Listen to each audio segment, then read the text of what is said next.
Tere päevast! Mina olen Karmo Kivi ja täna teeme näitliku katse. Kuivõrd hullud saavad olla negatiivsed mõtted ja mida nad teiega teevad. Väga paljud inimesed minu tutvusringkonnas ja ma tean ka, teie teate väga paljusid inimesi, kes käivad koolitustel, hoiavad oma mõtted selged ja räägivad oma suurtest eesmärkidest.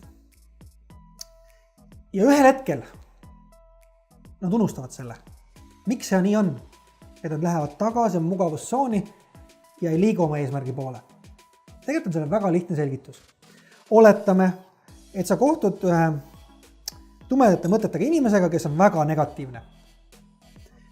Sa räägid talle kõike seda head, mis tal on võimalik saavutada elus, sest sa tahad ju anda talle parimat. Järelikult sa räägid talle, et ilm on ilus, sinu võimetel ei ole piire. Oma mõtetega lood sa oma reaalsuse. Ja muud ka räägid talle. No, oleme hästi ausad, ega see värv väga palju ei muutunud. Aga mis juhtub, kui nüüd tehakse vastupidi? Sina andsid talle kõik need head mõtted, aga sul puudub kontroll enda mõtete üle, siis see sama negatiivse olekuga härrasmees hakkab ütlema, tegelikult ikka ilm ei ole nii ilus, okei, juba hakkab vähem astuma natukene see pilt. Tead, Eestis ei ole võimalik ajada rahvusvahelist äri, läheb veel natukene tuhmimaks. Ja nüüd ta, enne kui ta ära läheb, ütleb, et tead, ega sina sellega nii hakkama ei saa, kes sa selline oled selleks üldse oleksid võimeline. Nüüd sul on juba kahtlus. Kahtluse ussikene on sinu sees olemas, mõtted ei ole enam nii selged. Sa saad kokku järgmise inimesega, kes on veel tumedamate mõtetega, kui oli see esimene.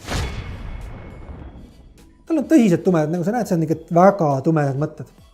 Ja nüüd ta ütleb, sa oled rumal, sa ei tea, mida sa teed ja sa ei ole võimeline mitte midagi elus saavutama. Ja kui sa lased sellel, mis teine inimene ütles, kontrollida oma mõtlemist, siis sinu eesmärgid kaovad, sul on üks ähmane, segane mõte ja sa ei liigu mitte kusagile. Sellepärast inimesed veedavad aega mitte midagi tehes, sest nad ei suuda keskenduda. Kui sa tahad teada, kuidas haarata kontrolli oma mõtete üle, ja mitte lasta nendel negatiivsetel inimestel ennast kontrollida, siis tule minu seminarile. Ma räägin täpselt, kuidas seda teha. See on süsteem.